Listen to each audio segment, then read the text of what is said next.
Hi! Welcome to this part of my review featuring the Nightfell core book. This is a setting for Dungeons & Dragons 5th edition. If you haven't seen my review of this bleakest of dark fantasy settings for Dungeons & Dragons 5th edition, please check out the playlist in the description below. This time we are going to look at the spiritual mysteries of the setting and its cults and sects. The sun has always been considered the prime that came first, the supreme being that descended from Sidir to watch the world of mortals. His light was pure energy, life, warmth. All beings from the sempiternal took form in the earthly world, yet he sealed himself above all creation at the beginning of everything. He was called Sulen by the Pagan Cults prior to the tradition, and Holon by the Ishdrim. The latter chose him as their foremost god, and he ruled over life, purity, and honor. When Enferon corrupted the world, Holon died, ripped apart and tainted by darkness. The Dark Mirror's necrotic touch seeped through his radiant heart, turning him into a dark, extinguished Aster, and his ashes rained on Yurmen.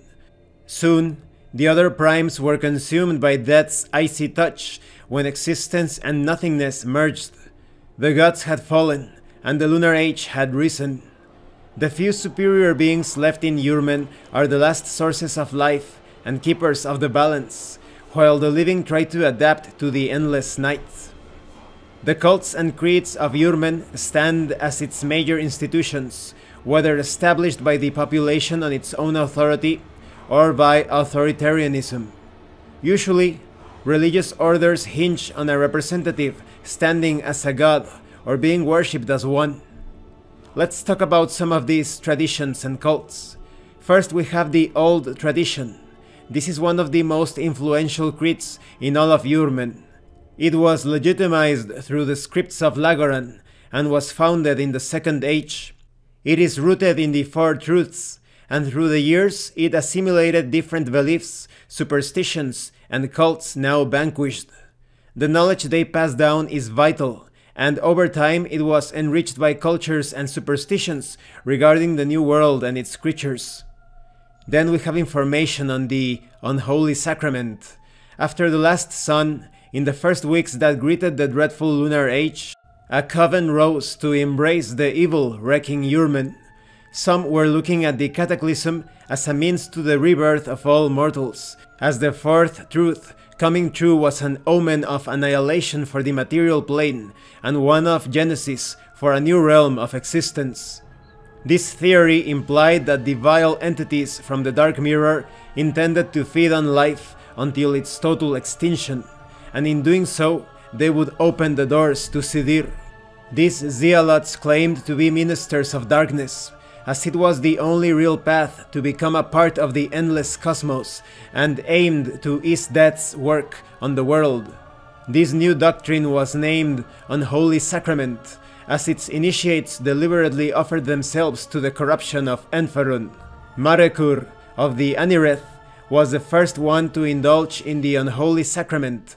He was present as Lagoran first emerged from darkness in Thurinthian, and was the only one that did not flee but stood still to admire his grandiosity. Then we have information on the Lunar Cult and its mission. The Lunar Cult rose as a response to despair, a beacon of hope and consolation for those unable to adapt to the new world. It was Anvernia, eminent satyr of the world below, who gave birth to this religion, claiming she was blessed from the moon itself. She corroborated the theory according to which Mirithlen did not fall prey to Enferon after her death, but instead ascended as a moon goddess. The Lunar Cult quickly gathered multitudes of acolytes to worship Mirithlen, leaving the old tradition behind and dedicating themselves to eradicating the evil haunting the world. Lunar cultists harbor respect towards the masters of tradition, forwarding their research on folklore and ancient history, whereas they often oppose the apostates of Rahidra, who focus on what is left of the primes. When it comes to the apostates, in the eastern region, where the Ajre had always watched over nature, Rahidra, the ancient shaman, still rules. The string of catastrophic events, such as the vanishing of the sun in a cloud of ashes and the advent of the dead, shook the souls of the Ezra people. Rahidra had a long life thanks to her spiritual bond with the Primes, and now her power grows weaker by the day, as the creators of the world face annihilation. The apostates of Rahidra, as the Lunar Cultists call them, aim to hinder the echoes of death coming from Enfarun and hold aloft the ideals of the last Primes. Concerning other religions, other than the aforementioned faiths and the past and present forms of paganism, there are some minor cults, hidden to most and worshipped in forgotten places, such as the cult of the serpent. In other times, when the world was younger and densely populated, some cults came into the world quietly. They turned to dragons, last sons of an ancient force, tapping into their ferocity to find renewed strength.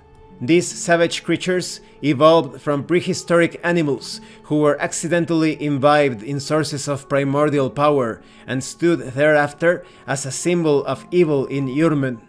The cult disappeared throughout the First Age when the dragon's numbers decreased and the first men established their empire. However, a small number of burial mounds lie hidden, scattered throughout the known lands, both over and under the ground, and keep the remains of the priests of the serpent, ruthless hierophants of the cult. Concerning old pagan cults, men and satyrs often had different views on the old tradition, to the point of enhancing it with their interpretation of divine creatures. Throughout history, some people favored worshipping beings within their grasp, who blessed their actions more palpably. Many pagan traditions are declinations of faiths hinged on the primes and often developing from the old tradition. When it comes to the old Covens, since ancient times, witches, wizards, and scholars of the arcane used to gather in secret covens. They were not necessarily evil, but rather ordinary men and women who rejected common tradition and beseeched entities whose influence was perceivable through the eldritch veil of the world. Some of these covens were the first to deify the moon, distinctly sensing the radiant energy Mirithlen bestowed to the satellite. They called her the Trifold Goddess, as her threefold visage symbolized her as a keeper of the past, the present, and the future, and distinguished her way of living and her ascension to the sempiternal. Concerning the necromantic heresy, there is a rumor of a mighty sorcerer amongst the grey folk of the Second Age, feared and revered by the citizenship of Catan, where he moved after the exile he suffered in his native land, and renamed himself Heliodorus. As far as the legend goes, he harnessed the necrotic energies of Enfarun, manufacturing a grimoire powerful enough to command death and to summon undead and other hideous creatures. He disappeared in the 5th century of the Second Age, channeling his soul into the book, thus making it his phylactery. Necromancers from everywhere began to invoke him during their seances, holding him to be the forefather of a heretic doctrine drawing power from undeath. Now let's talk about the divine. The almost extinct primes are immanent to the material nature of Yurmen, manifesting themselves in it to produce life. The primeval beings of the cosmos still lie in the sempiternal, distant and detached, staring from time to time to the corruption that the night eternal brought on what the primes created, whereas Solent, as the god nearest to creation, was destroyed by the echoes of death and their abomination. Concerning major authorities, their influence is comparable to the supernals, although they are not made of eternity, and they were not present at the beginning of all things. Mirithlen has ascended to godhood, claiming the moon as her realm and the vessel of her will. She is the last one standing against the echoes of death, and her magic supports the fragile balance of the last primes.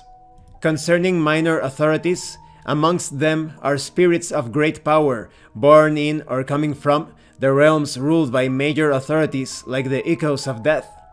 The Perktas, for example, were indirectly born from the primes.